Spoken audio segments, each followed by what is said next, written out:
Hello and welcome to Wild Vittles. So today's episode, we are going to do a elk flat iron steak. Now this could be a deer flat iron steak, but elk is a little bit bigger and probably makes for a better size flat iron steak. Also going to try some bruschetta, which is just a baguette with kind of an olive tomato mixture on top. I don't know if you're supposed to do this, but I'm actually going to kind of toast them out on the grill on a comal. So that's what we're doing today. Before we get out to the fire, what we have here is the flat iron steak. You might be saying, what is a flat iron steak? It's actually from the shoulder, and you know where the shoulder blade is. They call it the scapula. And there is a ridge running down the scapula, and there's a small side and a large side. On that large side is this piece of meat.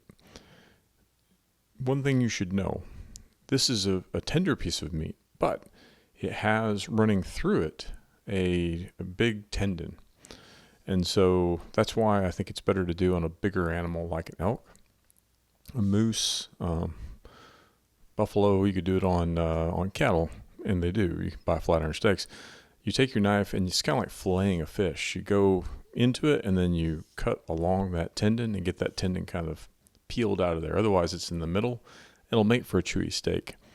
I think that when I did this, I pulled that out, but I don't remember because it's been so long ago. So we're going to find out. It's also a very thin piece of meat, so it is not going to take very long to cook. It's going to go pretty fast. What else? I've marinated it for just the afternoon. I got it out of the marinated bag, set it out to kind of come up to room temp, so it's been out probably 30, 40 minutes. Patted it dry because I want it to get a good crust, and if it's wet, it will not get a good crust. Put a little salt on it. Marination is probably enough, but I thought the salt would kind of help draw some of that moisture off the surface. And if you remember my interview with Jeff Benda, who is a very good wild game chef, does it professionally, he really professes the benefits of a jacquard. And the jacquard is a meat tenderizing kind of device, and it's got 3, and then 1, 2, 3, 4, 5, 6, 7, 8, 9, 10, 11, 12, 13, 14, 15, 16. 16 there are 3 rows of 16. Those of you that are fast with math, what would that be, like 48? That will tenderize your meat. And I'm going to run that over this and give it a little bit of tenderization. And once put it on the grill, it's going to go fast. I don't think this thing will cook longer than 5 minutes.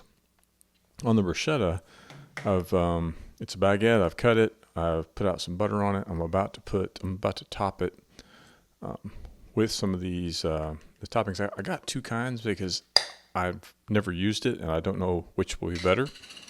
So I'm going to do 4 one way and 4 another. And out on the grill, I've got a couple sweet potatoes that have been out there for 40 minutes or so, and they're getting done.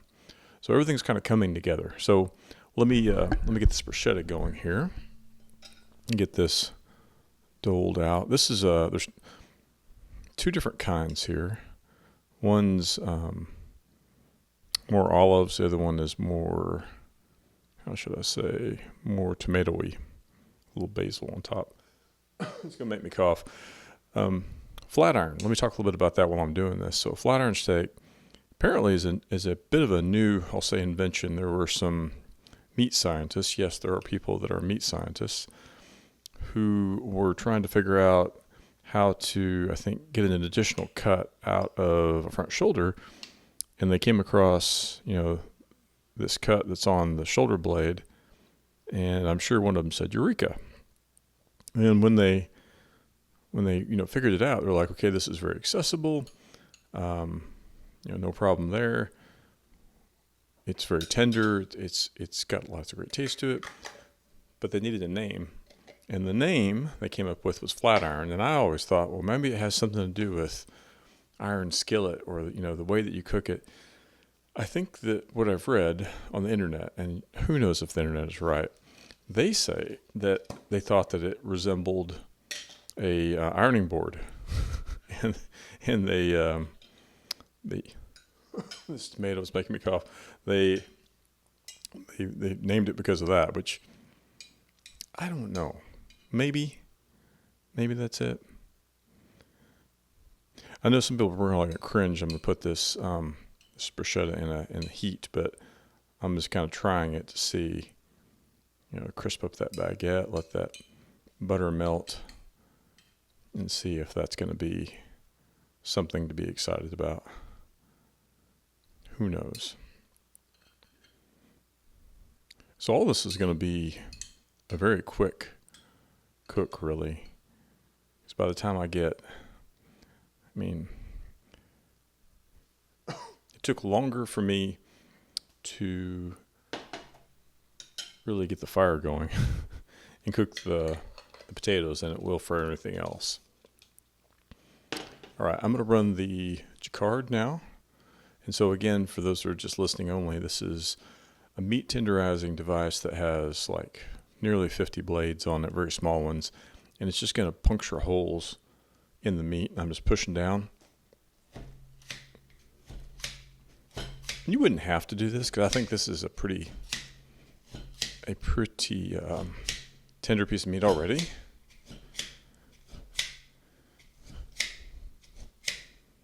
But we'll see.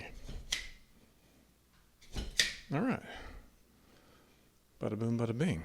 So that's done. Got the meat ready. I think I'm ready to go put this out onto the grill. I've been doing some podcasting out at the grill, and it is hotter than Hades out there. So I've stopped that for now and have decided that I'll stay inside and I can do a voiceover for it. So I am going to do some video of kind of the grill work, and so you can see what it looks like out there. So pardon me while we transition, and we're headed out to the grill. Okay, here we are now out at the grill. This actually, I've already got this steak out here for probably about 5 minutes, and I've already flipped it once, and with the fact that I did get all the moisture off of that, I've got a really nice browning, flipped it over.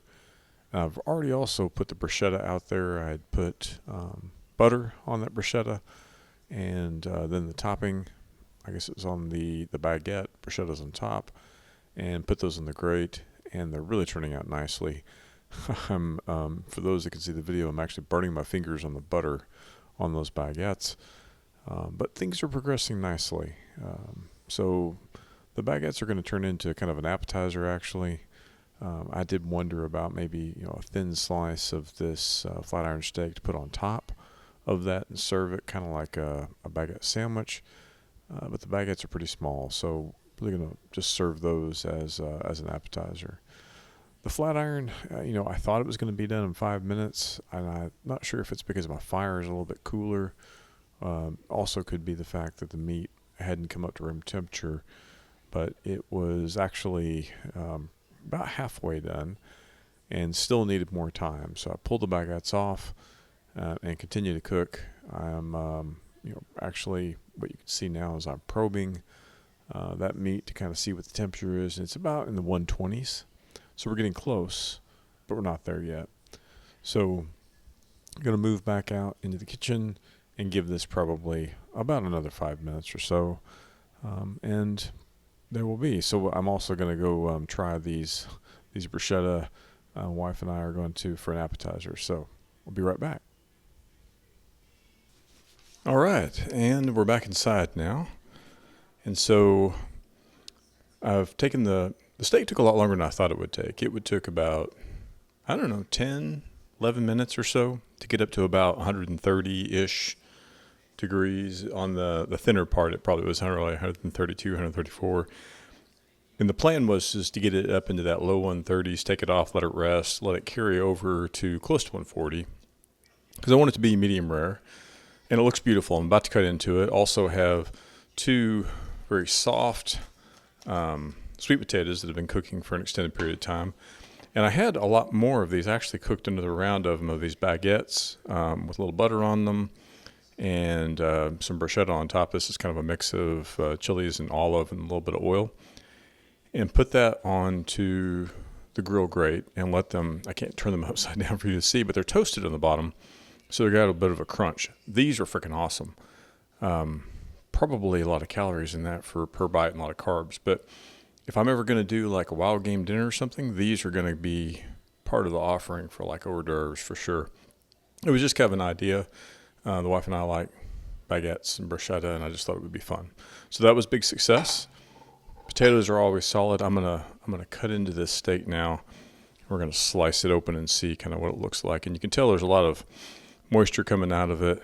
I think it's probably, I'm doing the Hank Shaw test, about doneness, and it feels, I would say, rare to medium rare inside.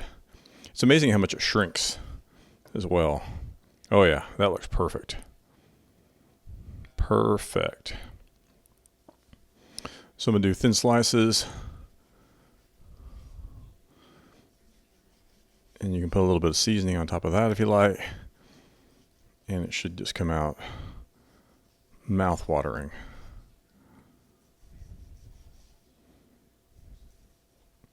Let me get a little bit of juice on my range top here. So let me take a little bit of chef's choice on the end here. I'll bring this up. For those on video you can see, this is like pink in the middle, very tender looking. Smells fantastic. Let me try by it. It's not as tender as I expected, but it is really, really good. So very happy with this from a perspective of, overall table fare. Never done a flat iron steak because generally when I'm doing a deer shoulder, the flat iron isn't big enough because of that tendon down the middle that I was describing earlier. But this was a bull elk. Actually, this is from 2022, the fall of 2022. I didn't realize I had it. I was digging through my 2023 stuff, and I was like, what is that? Got it out, and was like, oh my gosh, this is a flat iron steak. And so it's from a young bull. He was, pretty sizable. By the time you take the tendon out, you still have a good piece of meat. On some of your deer, unless they're a really big one, generally I leave that whole blade roast together, and I'll do something like tacos, like a slow cook. But this is great. So wonderful meal this evening, extremely easy, just thawed and marinated and cooked to kind of a medium rare temperature, sliced across the grain, pair it with whatever you like to have, and enjoy grilling season. So with that, I hope that you're enjoying your wild game this summer and getting prepared for the fall. I know I am, and I hope that some of this will help you become a better wild game cook. Good night and good luck.